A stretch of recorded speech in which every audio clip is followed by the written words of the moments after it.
यही है वो कुआं जहां लोगों ने अपनी जान बचाने के लिए कूद गए थे। दोस्तों, ये है जलियांवाला बाग। यहाँ अंग्रेज़ों ने निहत्थों पर गोलियां चलाई थीं।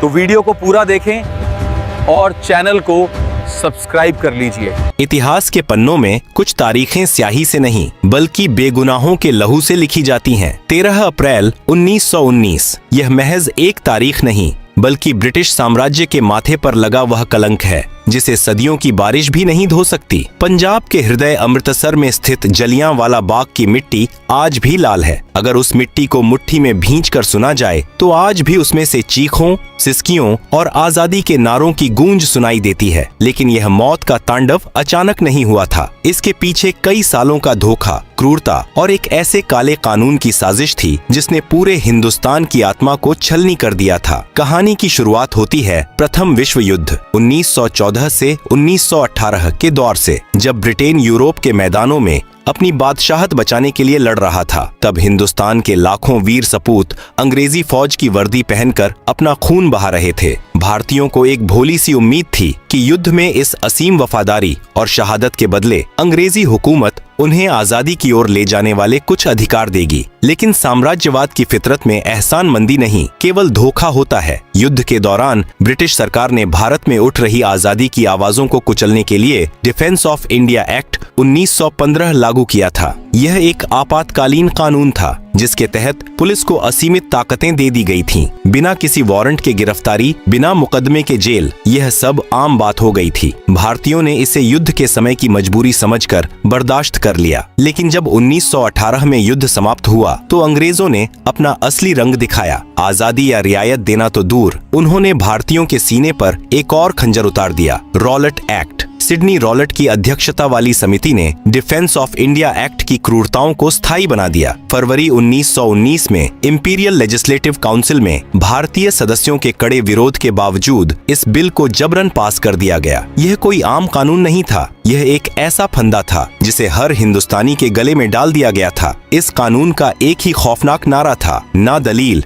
न वकील, न अपील। रॉलेट एक्ट के तहत किसी भी भारतीय को महज शक के आधार पर आतंकी घोषित कर 2 साल तक बिना ट्रायल के जेल की कोठरी में सड़ाया जा सकता था। प्रेस की आजादी का गला घोंट दिया गया। किसी भी सार्वजनिक सभा पर पाबंदी लगा दी गई। पुलिस को बिना वारंट किसी के भी घर में घुसकर तलाशी लेने का अंधा अधिकार मिल गया। अंग्रेजों का मकसद साफ था, हिंदुस्तानियों के दिलों में एक ऐसा खौफ पैदा करना कि कोई भी आजादी का ख्वाब देखने की जरूरत न कर सके। लेकिन अंग्रेज भूल गए थे कि जब जुल्म अपनी हदें पार करता है तो बगावत को जन्म देता है। पूरे हिंदुस्तान में गुस्से का ज्वालामुखी फट पड़ा। इसी सुलगती आग के बीच महात्मा गांधी ने एक राष्ट्रव्यापी सत्याग्रह का शंखनाद कर दिया। 6 अप्रैल 1919 के दिन पूरे भारत में एक अभूतपूर्व हड़ताल बुलाई गई। क्या कश्मीर, क्या कन्याकुमारी, देश की सड़कें सूनी हो गईं, दुकानें बंद कर दी गईं, लेकिन लोगों के दिलों की धड़कनें आजादी के नारों के साथ तेज हो गईं। इस आंदोलन को डॉक्टर राजेंद्र प्रसाद, सरदार वल्लभ भाई पटेल और जवाहरलाल नेहरू जैसे दिग्गज नेताओं का साथ मिला। इस बगावत का सबसे बड़ा केंद्र बनकर उभरा पंजाब। पंजाबियों का खून उबल रहा था। 9 अप्रैल 1919 रामनवमी का पवित्र दिन था। अमृतसर की सड़कों पर एक ऐसा नजारा दिखा जिसने ब्रिटिश हुकूमत की रातों की नींद उड़ा दी। हिंदू और मुसलमान, जो अंग्रेजों की फूट डालो और राज करो की नीति का सबसे बड़ा शिकार माने जाते थे, आज एक साथ कंधे से कंधा मिलाकर चल रहे थे। मुसलमानों ने तुर्की के सैनिकों जैसे लिबास पहन रखे थे और वे हिंदुओं के साथ एक ही बर्तन से पानी पी रहे थे। यह सिर्फ एक जुलूस नहीं था, यह भारत की एकता का वह महासागर था जिसमें अंग्रेजी राज डूबने वाला था। अमृतसर में इस शांतिपूर्ण लेकिन विशाल आंदोलन का नेतृत्व कर रहे थे 2 बेहद लोकप्रिय नेता, डॉक्टर सत्यपाल और डॉक्टर सैफुद्दीन किचलू। इन दोनों नेताओं की आवाज पर अमृतसर की जनता अपनी जान छिड़कती थी। अंग्रेजों को यह हिंदू मुस्लिम एकता और इन नेताओं का बढ़ता कद किसी खौफनाक सपने जैसा लग रहा था। बौखलाई हुई अंग्रेजी हुकूमत ने कायरता का सहारा लिया। 10 अप्रैल 1919 की सुबह डिप्टी कमिश्नर ने चालाकी से डॉक्टर सत्यपाल और डॉक्टर किचलू को अपने घर बुलाया और उन्हें धोखे से गिरफ्तार कर लिया। उन्हें गुपचुप तरीके से शहर से बाहर निकालकर धर्मशाला की जेल में भेज दिया गया। उधर पंजाब की स्थिति का जायजा लेने आ रहे महात्मा गांधी को भी पलवल रेलवे स्टेशन पर ट्रेन से उतारकर गिरफ्तार कर लिया गया और उनके पंजाब प्रवेश पर प्रतिबंध लगा दिया गया। अंग्रेजों को लगा कि नेताओं को रातों रात गायब कर देने से जनता डर कर अपने घरों में छुप जाएगी, लेकिन यह उनकी सबसे बड़ी भूल थी। जैसे ही डॉक्टर सत्यपाल और डॉक्टर किचलू की गिरफ्तारी की खबर अमृतसर की सड़कों पर फैली, शहर का माहौल बारूद के ढेर में तब्दील हो गया। अपने चहेते नेताओं की रिहाई की मांग को लेकर करीब 50,000 निहत्थे लोग सिविल लाइंस की तरफ बढ़ने लगे। एक तरफ आजादी के दीवाने निहत्थे भारतीय थे और दूसरी तरफ संगीने ताने खड़ी क्रूर अंग्रेजी पुलिस। अब अमृतसर की सड़कों पर खून बहना तय था और इसी खून की गंध सूंघते हुए एक ऐसा जल्लाद अमृतसर की तरफ कदम बढ़ा रहा था जिसका नाम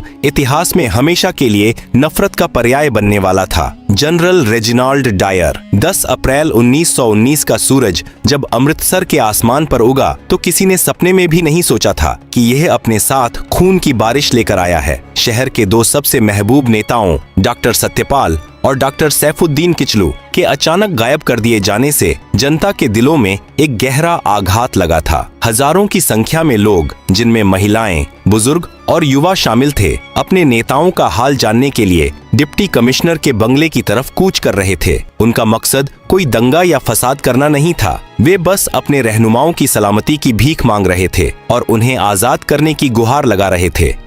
लेकिन अंग्रेजी हुकूमत के सिर पर सत्ता का ऐसा नशा सवार था कि उन्हें हिंदुस्तानियों की हर आवाज बगावत लगने लगी थी। हालगेट पुल के पास इस निहत्थे और शांतिपूर्ण हुजूम का सामना अंग्रेजों की संगीनों से हुआ। बिना किसी पूर्व चेतावनी के अंग्रेजी पुलिस ने इस शांतिपूर्ण भीड़ पर सीधी गोलियों की बौछार कर दी। पलक झपकते ही सड़क पर लाशें गिरने लगीं। जिन हाथों में कुछ देर पहले तक शांति की तख्तियां थीं, वे अब अपने ही भाइयों के खून से सन चुके थे। अपने निर्दोष साथियों का लहू सड़क पर बहता देख जनता का धैर्य जवाब दे गया। जो भीड़ कुछ देर पहले तक शांति की अपील कर रही थी, वह एक उग्र तूफान में बदल गई। जिस गांधीवादी अहिंसा का पाठ वे इतने दिनों से पढ़ रहे थे, वह ब्रिटिश पुलिस की इस बर्बरता के आगे टूट गया। भीड़ का गुस्सा एक अंधी आग बन चुका था। अमृतसर की सड़कों पर कोहराम मच गया। क्रोधित और बेकाबू भीड़ ने नेशनल बैंक और अलायंस बैंक की इमारतों को आग के हवाले कर दिया। इस हिंसक झड़प में 5 ब्रिटिश अधिकारी मारे गए और कई सरकारी इमारतों को जलाकर खाक कर दिया गया। लेकिन इसी दिन एक ऐसी घटना घटी जिसने अंग्रेजों के भीतर बदले की सबसे भयानक और अमानवीय आग को जन्म दिया। यह थी मार्सेला शेरवुड की घटना। मार्सेला शेरवुड नाम की एक अंग्रेज मिशनरी महिला साइकिल से एक संकरी गली से गुजर रही थी। तभी बेकाबू भीड़ ने उस पर हमला कर दिया और उसे बुरी तरह पीटा। हालांकि कुछ स्थानीय भारतीयों ने ही अपनी जान पर खेलकर उस अंग्रेज महिला को बचाया और उसे सुरक्षित स्थान पर पहुंचाया, लेकिन यह घटना ब्रिटिश हुकूमत के घमंड पर एक बहुत बड़ा प्रहार थी। गोरे अंग्रेजों के लिए यह बात असहनीय थी कि उनके पवित्र रंग पर किसी गुलाम हिंदुस्तानी ने हाथ उठाने की जुर्रत कैसे की। इसी सुलगते हुए माहौल के बीच 11 अप्रैल को जालंधर से एक खूंखार ब्रिटिश सैन्य अधिकारी को अमृतसर का नियंत्रण सौंपने के लिए बुलाया गया। यह था brigadier general Reginald Dyer. Dyer कोई आम फौजी नहीं था। वह साम्राज्यवाद के गुरूर, नस्लभेदी मानसिकता और हिंदुस्तानियों के प्रति बेइंतहा नफरत से भरा हुआ एक क्रूर इंसान था। जब उसने मार्सेला शेरवुड पर हुए हमले के बारे में सुना तो उसकी आंखों में खून उतर आया। डायर ने अमृतसर पहुंचते ही शहर को एक छावनी में तब्दील कर दिया। उसने शहर की बिजली और पानी की आपूर्ति कटवा दी। 12 अप्रैल की शाम तक उसने शहर में मुनादी करवा दी कि 4 से ज्यादा लोग एक जगह पर इकट्ठे नहीं हो सकते। यह एक तरह का अघोषित मार्शल लॉ था। लेकिन डायर की चालाकी देखिए, यह मुनादी शहर के बहुत छोटे हिस्से में की गई थी। ग्रामीण इलाकों से आने वाले किसानों और आम लोगों को इस तानाशाही फरमान की कोई भनक तक नहीं थी। डायर का इरादा सिर्फ शांति बहाल करना नहीं था, वह तो हिंदुस्तानियों को एक ऐसा खौफनाक सबक सिखाना चाहता था जिसकी गूंज आने वाली पीढ़ियों तक सुनाई दे। और फिर आई 13 अप्रैल 1919 की वह मनहूस सुबह। यह पंजाब के सबसे बड़े त्योहार बैसाखी का दिन था। सदियों से बैसाखी का यह पावन दिन खुशियों, नई फसल के कटने की उम्मीदों और भाईचारे का प्रतीक रहा था। दूर दराज के गांवों से किसान अपनी पत्नियों और छोटे छोटे बच्चों की उंगलियां थामे नए नए कपड़े पहनकर अमृतसर के स्वर्ण मंदिर में मत्था टेकने आ रहे थे। पूरे शहर में एक तरफ त्योहार की रौनक और उल्लास था तो दूसरी तरफ अंग्रेजी बंदूकों का खामोश और खूंखार पहरा। स्वर्ण मंदिर के ठीक बगल में एक 6.5 एकड़ का मैदान था, जलियांवाला बाग। यह कोई खूबसूरत बगीचा नहीं था, बल्कि चारों तरफ से ऊंचे ऊंचे मकानों और पक्की दीवारों से घिरा हुआ एक मैदान था। इसके अंदर जाने और बाहर निकलने के लिए बस एक ही बहुत संकरा सा रास्ता था। जो गांव वाले मीलों का सफर तय करके अमृतसर आए थे, वे स्वर्ण मंदिर में दर्शन करने के बाद सुस्ताने के लिए इस जलियांवाला बाग में आकर बैठने लगे। कोई पेड़ की छांव में अपने बच्चों को रोटियां खिला रहा था, कोई कुएं के पास बैठकर अपनी थकान मिटा रहा था, तो कोई मेले के खिलौने खरीद रहा था। उसी दिन शाम के वक्त रॉलेट एक्ट के काले कानून और अपने नेताओं की गिरफ्तारी के विरोध में शहर के कुछ स्थानीय नेताओं ने उसी जलियांवाला बाग में एक शांतिपूर्ण सभा का आयोजन किया था। धीरे धीरे वहां लोगों की भीड़ बढ़ने लगी। क्या हिंदू, क्या मुस्लिम, क्या सिख, सभी धर्मों और हर उम्र के लोग उस बाग में मौजूद थे। शाम के करीब 4:30 बज रहे थे और उस मैदान में लगभग 15,000 से 20,000 लोगों का हुजूम जमा हो चुका था। एक लकड़ी के मंच पर खड़े होकर नेता शांति, एकता और देश प्रेम के भाषण दे रहे थे। हवा में आजादी की मीठी मीठी सुगबुगाहट थी। उन निहत्थे और मासूम चेहरों को इस बात का रत्ती भर भी अंदाजा नहीं था कि उनके सिरों के ऊपर आसमान में एक ब्रिटिश हवाई जहाज मंडराते हुए उनकी गिनती कर रहा है और उनकी मौत का फरमान लिख रहा है। वे नहीं जानते थे कि मौत एक खाकी वर्दी पहनकर हथियारों से लैस होकर उसी एक संकरे रास्ते से उनकी तरफ बढ़ रही है। जनरल डायर को जैसे ही इस विशाल सभा की खबर मिली, उसके चेहरे पर एक शैतानी मुस्कान तैर गई। उसे वह मौका मिल गया था जिसकी उसे तलाश थी, एक ऐसा नरसंहार करने का मौका जो ब्रिटिश ताज के आगे सिर उठाने वाले हर हिंदुस्तानी की रूह कंपा दे। उसने अपनी राइफलों को लोड करवाया और अपने 90 गोरखा और बलूच सैनिकों की टुकड़ी के साथ जलियांवाला बाग की तरफ कूच कर दिया। सूरज धीरे धीरे पश्चिम की ओर ढल रहा था। बैसाखी की उस सुनहरी शाम में जलियांवाला बाग का माहौल एक मेले जैसा था। लकड़ी के एक छोटे से मंच पर खड़े होकर एक स्थानीय नेता लोगों को आजादी, सत्य और अहिंसा का महत्व समझा रहा था। हजारों की उस भीड़ में कोई अपने बच्चे को कंधे पर बिठाकर भाषण सुन रहा था, कोई जमीन पर बैठा था, तो कुछ दूर दराज से आए थके हारे किसान पेड़ों की छांव में सुस्ता रहे थे। उस निर्दोष और निहत्थी भीड़ को इस बात का रत्ती भर भी इल्म नहीं था कि बाग के उस एकमात्र संकरे प्रवेश द्वार से मौत ने अपने कदम अंदर रख दिए हैं। शाम के करीब 5:15 बज रहे थे। जनरल रेजिनाल्ड डायर अपनी 90 सैनिकों की एक टुकड़ी, जिसमें गोरखा और बलूच रेजिमेंट के जवान शामिल थे, के साथ वहां पहुंच चुका था। बाग की तरफ जाने वाली गली इतनी तंग थी कि उसकी मशीन गन से लैस 2 बख्तरबंद गाड़ियां अंदर प्रवेश नहीं कर सकीं। डायर ने उन्हें बाहर ही छोड़ दिया और अपने सैनिकों को लेकर अंदर दाखिल हो गया। बाग में प्रवेश करते ही उसने सबसे पहला और सबसे खौफनाक काम यह किया कि उस एकमात्र निकास द्वार को अपने सैनिकों से पूरी तरह ब्लैक करवा दिया। अब वह 6.5 एकड़ का मैदान एक विशाल बूचड़खाने में तब्दील हो चुका था, जिसके अंदर 20,000 बेगुनाह हिंदुस्तानी किसी पिंजरे में कैद परिंदों की तरह फंस चुके थे। डायर के सीने में इंसानियत नाम की कोई चीज नहीं बची थी। उसने भीड़ को तितर बितर होने के लिए ना तो कोई चेतावनी दी, ना हवा में कोई हवाई फायर किया और ना ही किसी मुनादी का सहारा लिया। उसका मकसद उस भीड़ को वहां से भगाना नहीं, बल्कि उन्हें हमेशा के लिए सुलाना था। उसने एक ठंडी और बेरहम निगाह से उस अपार भीड़ को देखा और अपने सैनिकों को पोजीशन लेने का इशारा किया। अगली ही पंक्ति में खड़े 50 राइफलधारी सैनिक अपने घुटनों के बल जमीन पर बैठ गए और उन्होंने अपनी ली एनफील्ड राइफलों की ठंडी नालें उस अनजान भीड़ की तरफ तान दी। डायर के होंठ हिले और उसके मुंह से वह खौफनाक लफ्ज निकला जिसने हिंदुस्तान के इतिहास को लहूलुहान कर दिया। फायर! फायर का आदेश गूंजते ही जलियांवाला बाग गोलियों की गगनभेदी गड़गड़ाहट से दहल उठा। हवा को चीरती हुई शीशे की गर्म गोलियां सीधे हिंदुस्तानियों के सीनों में ढंसने लगीं। जो लोग कुछ सेकंड पहले तक शांति से बैठे थे, वे अचानक खून से लथपथ होकर जमीन पर गिरने लगे। कुछ ही पलों में उस बाग में एक ऐसा हाहाकार मच गया जिसकी कल्पना नरक में भी नहीं की जा सकती। लोग अपनी जान बचाने के लिए पागलों की तरह इधर उधर भागने लगे, लेकिन निकास द्वार पर तो खुद मौत बंदूक ताने खड़ी थी। डायर एक पत्थर की मूरत की तरह खड़ा यह खूनी खेल देख रहा था। यह सिर्फ एक अंधाधुंध गोलीबारी नहीं थी, बल्कि एक सोची समझी दरिंदगी थी। डायर जानबूझकर अपने सैनिकों को निर्देश दे रहा था कि गोलियां उस तरफ चलाई जाएं जहां भीड़ सबसे ज्यादा घनी है। जो लोग अपनी जान बचाने के लिए बाग की 10 फीट ऊंची पक्की दीवारों पर चढ़ने की कोशिश कर रहे थे, डायर के सैनिक उन्हें चुन चुनकर अपना निशाना बना रहे थे। दीवार फांदने की कोशिश करते युवा गोलियों का शिकार होकर धड़ाम से जमीन पर गिर रहे थे। किसी के सिर के चीथड़े उड़ गए, किसी की आंतें बाहर आ गईं, तो किसी का मासूम बच्चा उसकी गोद में ही छलनी हो गया। बैसाखी के उजले कपड़े अब गहरे लाल रंग में रंग चुके थे। जब बंदूकों की बौछार से बचने का कोई रास्ता नहीं दिखा तो बाग में मौजूद सैकड़ों लोगों ने बीचों बीच बने उस इकलौते कुएं की तरफ दौड़ लगा दी। लोगों को लगा कि शायद इस कुएं के अंदर छुपकर वे गोलियों की इस अंधी बारिश से बच जाएंगे। जान बचाने की उस खौफनाक जद्दोजहद में पुरुष, महिलाएं और बच्चे सब एक के ऊपर एक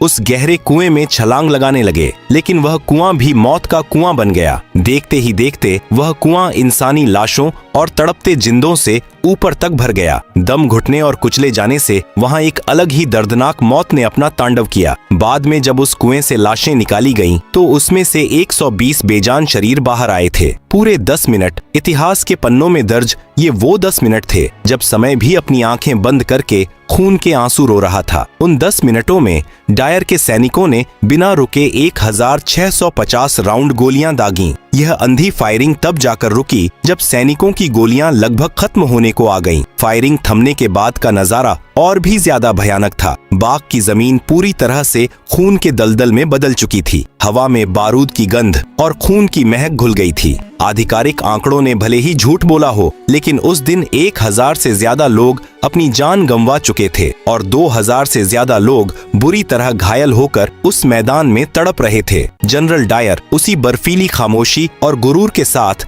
अपने सैनिकों को लेकर वापस लौट गया, जैसे वह कोई बहुत बड़ा युद्ध जीत कर आया हो। उसने अपनी इंसानियत का गला घोंटते हुए किसी भी घायल को अस्पताल पहुंचाने का इंतजाम नहीं किया। शाम ढलते ही डायर ने पूरे अमृतसर शहर में सख्त कर्फ्यू लगा दिया और पानी बिजली काट दी। आदेश था कि जो भी सड़क पर दिखा उसे गोली मार दी जाएगी। वह 13 अप्रैल की रात जलियांवाला बाग के लिए कयामत की रात थी। घायल प्यास से तड़प रहे थे। पानी पानी की सिसकती आवाजें उस अंधेरे बाग में गूंज रही थीं, लेकिन उन्हें पिलाने के लिए वहां सिर्फ खून था। उसी काली और डरावनी रात में रतन देवी नाम की एक वीरांगना महिला अपने मृत पति की लाश के पास बाग में बैठी रही, हाथ में एक लकड़ी का डंडा लिए, खून की गंध सूंघकर आने वाले जंगली कुत्तों और सियारों से अपने पति के शव को नोचे जाने से बचाती रही। वो रात महज चीखों, सिसकियों और बेबसी की रात नहीं थी। उस रात जलियांवाला बाग की खून से सनी मिट्टी ने आजादी के लिए एक ऐसा बीज बो दिया था जिससे उठने वाला तूफान अब ब्रिटिश साम्राज्य की जड़ों को उखाड़ फेंकने वाला था। उस रात हिंदुस्तान का हर कोना रोया था, लेकिन उन आंसुओं में अब डर नहीं, बल्कि इंतकाम की वह भयानक आग थी जिसे बुझा पाना अब अंग्रेजों के बस में नहीं था। 14 अप्रैल की सुबह जब अमृतसर में सूरज निकला तो उसकी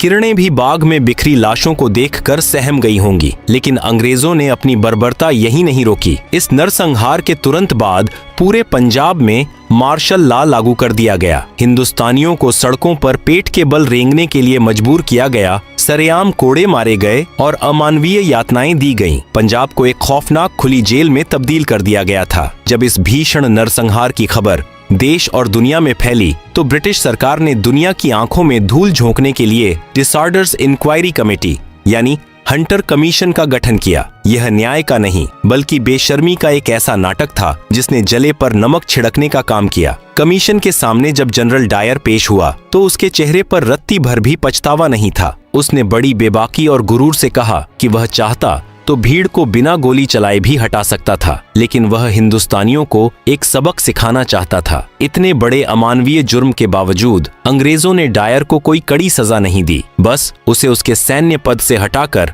वापस इंग्लैंड भेज दिया गया। इंग्लैंड पहुंचने पर इस हत्यारे का स्वागत किसी अपराधी की तरह नहीं बल्कि एक हीरो की तरह किया गया। ब्रिटिश हाउस ऑफ लॉर्ड्स ने उसे पंजाब का रक्षक बताकर उसकी तारीफों के पुल बांधे। ब्रिटिश अखबारों और उसके समर्थकों ने चंदा इकट्ठा करके उसे 26,000 पाउंड की भारी भरकम रकम और स्वॉर्ड ऑफ ऑनर भेंट की। अंग्रेजों की इस नीचता ने हर हिंदुस्तानी के सीने में सुलग रही आग को भड़काकर ज्वालामुखी बना दिया। इस घोर अन्याय से आहत होकर नोबेल पुरस्कार विजेता गुरुदेव रवींद्रनाथ टैगोर ने ब्रिटिश सरकार द्वारा दी गई अपनी नाइटहुड की उपाधि ठुकरा दी। उन्होंने वायसराय को लिखे एक कड़े पत्र में कहा कि अब समय आ गया है जब सम्मान के ये तमगे हमारे अपमान के संदर्भ में हमारी शर्म को और बढ़ा देते हैं। उधर महात्मा गांधी ने भी अंग्रेजों से मिले कैसर ए हिंद पदक को वापस लौटा दिया। अब आजादी की लड़ाई केवल अधिकारों की मांग नहीं रह गई थी, यह अब आर पार की जंग बन चुकी थी। जलियांवाला बाग की इस खून से सनी मिट्टी ने भारत को ऐसे दो वीर सपूत दिए जिनकी गूंज से ब्रिटिश साम्राज्य की जड़ें हमेशा के लिए हिलने वाली थीं। जब इस नरसंहार की खबर लाहौर के पास स्थित एक स्कूल में पहुंची तो वहां पढ़ने वाला एक 12 साल का लड़का स्कूल छोड़कर सीधा अमृतसर की तरफ भाग खड़ा हुआ। वह बच्चा कोई और नहीं बल्कि भविष्य के शहीद ए आजम भगत सिंह थे। उस छोटे से बच्चे ने जलियांवाला बाग पहुंचकर वहां की लाल मिट्टी को अपने मासूम हाथों में उठाया, उसे एक कांच की शीशी में भरा और कसम खाई कि वह अपने देश को इन जालिमों के चंगुल से आजाद कराकर ही दम लेगा। वह शीशी भगत सिंह के लिए किसी भगवान की मूरत से कम नहीं थी, जिसने उन्हें आगे चलकर हंसते हंसते फांसी का फंदा चूमने की प्रेरणा दी। लेकिन इस कहानी का सबसे खौफनाक और संतोषजनक अध्याय अभी बाकी था। जनरल डायर ने तो गोलियां चलवाई थीं, लेकिन इस पूरे नरसंहार का असली मास्टरमाइंड और पंजाब का तत्कालीन लेफ्टिनेंट गवर्नर माइकल ओडायर था। उसी ने डायर के हर क्रूर कदम को सही ठहराया था। ओडायर रिटायर होकर इंग्लैंड में एक आरामदायक जिंदगी जी रहा था। जनरल डायर तो 1927 में ही लकवा मारने और ब्रेन हेमरेज से तड़प तड़प कर मर चुका था, लेकिन ओडायर का हिसाब अभी बाकी था। जलियांवाला बाग के उस खूनी मंजर का एक चश्मदीद गवाह था, जिसके सीने में बदले की आग 21 सालों तक धधकती रही। सरदार ऊधम सिंह। ऊधम सिंह ने अपने देश के बेगुनाहों का खून अपनी आंखों से बहते देखा था। उन्होंने ठान लिया था कि वे इस नरसंहार के मुख्य दोषी को उसी के घर में घुसकर मारेंगे। 2 दशकों तक अपना नाम और भेष बदलते हुए, कई देशों की खाक छानते हुए वह आजादी का दीवाना आखिरकार लंदन पहुंच ही गया। 13 मार्च 1940 का दिन, लंदन का कैक्सटन हॉल। माइकल ओडायर वहां एक सभा में भाषण दे रहा था। सरदार ऊधम सिंह एक मोटी किताब के अंदर पन्नों को रिवॉल्वर के आकार में काटकर उसमें अपनी बंदूक छिपाकर उस हाल में दाखिल हो चुके थे। जैसे ही सभा खत्म हुई और ओडायर अपनी कुर्सी से उठा, ऊधम सिंह ने अपनी रिवॉल्वर निकाली और सीधा उस शैतान की तरफ तान दी। धाएं धाएं। लंदन के उस हाल में गूंजी उन गोलियों की आवाज असल में 13 अप्रैल 1919 को जलियांवाला बाग में चीखने वाले उन हजारों बेगुनाहों की आवाज थी। ओडायर वहीं जमीन पर ढेर हो गया। 21 साल लंबा इंतजार खत्म हुआ। ऊधम सिंह वहां से भागे नहीं, बल्कि सीना तानकर खड़े रहे और गर्व से अपनी गिरफ्तारी दी। उन्होंने पूरी दुनिया को यह खौफनाक पैगाम दे दिया कि हिंदुस्तानी अपने बेगुनाहों का बहा एक एक कतरा खून कभी नहीं भूलते। उन्हें 31 जुलाई 1940 को लंदन के पेंटनविले जेल में फांसी दे दी गई और वे अमर हो गए। जलियांवाला बाग का वह 6.5 एकड़ का मैदान आज भी एक मूक गवाह बनकर खड़ा है। वहां की दीवारों पर बने गोलियों के वो सुराख आज भी चीख चीख कर उस दिन की दरिंदगी की गवाही देते हैं। यह शहादत व्यर्थ नहीं गई। इसी खून ने पूरे देश को एक सूत्र में पिरोया और 1947 में उसी ब्रिटिश साम्राज्य को भारत छोड़ने पर मजबूर कर दिया, जिसका सूरज कभी अस्त नहीं होता था। जलियांवाला बाग के शहीदों की वह चिता, भगत सिंह का वह जज्बा और ऊधम सिंह का वह प्रतिशोध भारत के इतिहास का वह अमर अध्याय है, जो हर हिंदुस्तानी की रगों में हमेशा देशभक्ति का खून बनकर दौड़ता रहेगा। जय हिंद।